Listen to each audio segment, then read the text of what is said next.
एक गांव में शंकर नाम का लड़का था। वो अपनी माँ और छोटी बहन के साथ रहता था। आसपास की भेड़ बकरियां चराने जंगल में पर्वत के पास जाता था। वहाँ एक विशाल पेड़ था। वो पेड़ की छांव में गाना गाता था। पंछियों संग उसकी दोस्ती सी हो गई थी। वो सारे भेड़ बकरियों पर वहीं से नजर रखता था। शाम होते ही शंकर गांव आ जाता था और सभी भेड़ बकरियों को गांव के सभी लोगों को सौंप देता था। दिन भर की कड़ी धूप में भेड़ बकरियों को चराने के लिए उसे हर घर से कुछ पैसे मिलते थे। इन पैसों से शंकर घर चलाता था और अपनी माँ और बहन का पेट भरता था। इस कमाई से वो घर के लिए जरूरी चीजें ला पाता था, लेकिन छोटी बहन को कभी कभी अच्छा खाना खाने का दिल करता था। वो हर दिन सूखा सूखा खा के ऊब गई थी। ये बात शंकर भी समझता था, लेकिन वो क्या कर सकता भला। उसे अपनी बहन की पढ़ाई के लिए पैसे जो जोड़ने थे। अगली सुबह उठकर शंकर फिर से भेड़ बकरियों को लेकर चराने जंगल में पहुंचा। वहां जाके उसने देखा कि एक लकड़हारा पेड़ काट रहा था, जिसके नीचे वो भेड़ बकरियों चराता था। वो देखकर वो चिंतित हो गया और दुखी भी बहुत हो गया।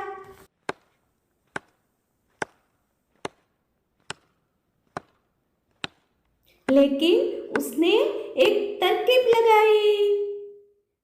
और सुनो लकड़हारा भाई, ये पेड़ क्यों काट रहे हो? शायद आपको पता नहीं है, ये पेड़ को जो काटेगा, ये पेड़ में बैठेली चुड़ैल वो काटने वाले के अंदर जा बैठेगी और उसे परेशान करेगी।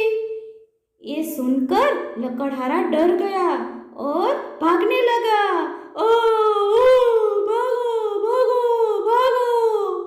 लकड़हारे के भागते ही उस पेड़ की आत्मा वहां प्रकट हुई और उसने खुश होकर कहा, तुमने मेरी जान बचाई है, इसलिए मैं बहुत प्रसन्न हुआ हूँ और तुम्हें एक उपहार के रूप में एक घंटी देता हूँ।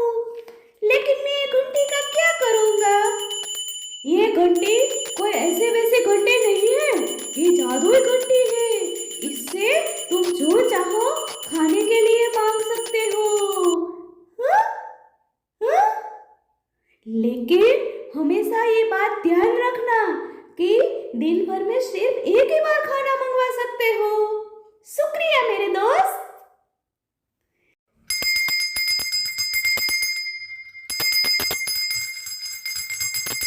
शंकर बहुत खुश हुआ कि अब कोई भूखा नहीं सोएगा और साथ ही छोटी बहन को जो भी खाना होगा वो उसे मिल जाएगा।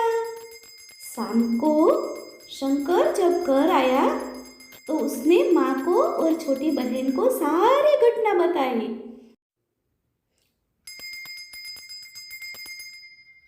उसकी माँ और बहन बहुत खुश हुए और उन लोगों ने जादुई घंटी से विनती की और जो खाना चाहिए था वो मंगवाकर जी भर के खाना खाया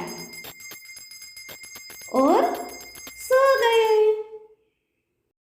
अगली सुबह उठकर शंकर भेड़ बकरियों को लेकर चला गया। जब वापस शाम को घर पहुंचा तो उसने देखा सभी बर्तन खाली थे। उसके लिए कुछ भी खाना नहीं बचा था, सिर्फ सूखी सूखी रोटी और चटनी थी जो वो हर रोज खाता था।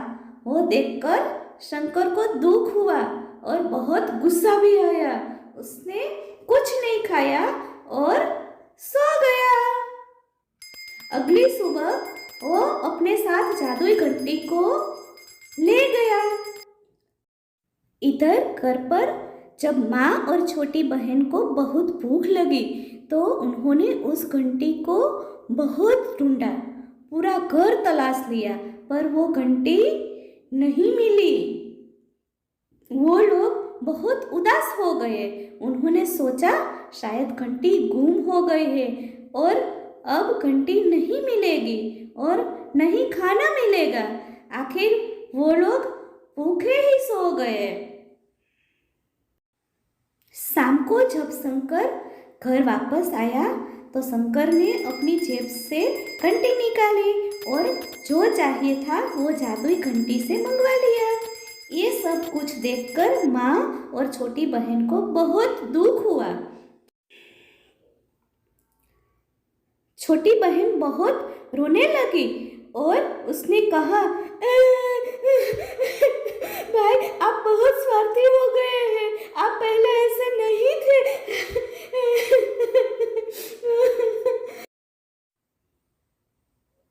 शंकर को ये सुनकर बहुत दुख हुआ। उसे अपनी गलती का भी एहसास हुआ पर उसने अपनी दिल की बात भी बताई। आपने घंटी से खाना तो मांग लिया लेकिन आप लोग मेरे लिए खाना रखना भूल गए। मैं थककर भूखे पेट ही सो गया। मैं और क्या करता। इस बात से मुझे बहुत दुख हुआ और मुझे बहुत ही गुस्सा आ गया था। बहन को भी अपनी गलती का एहसास हुआ और फिर सबने मिलकर खाना खाया। तो कैसी लगी ये कहानी? और इसे हमें सीख भी मिलती है। वो सीख हमेशा याद रखना।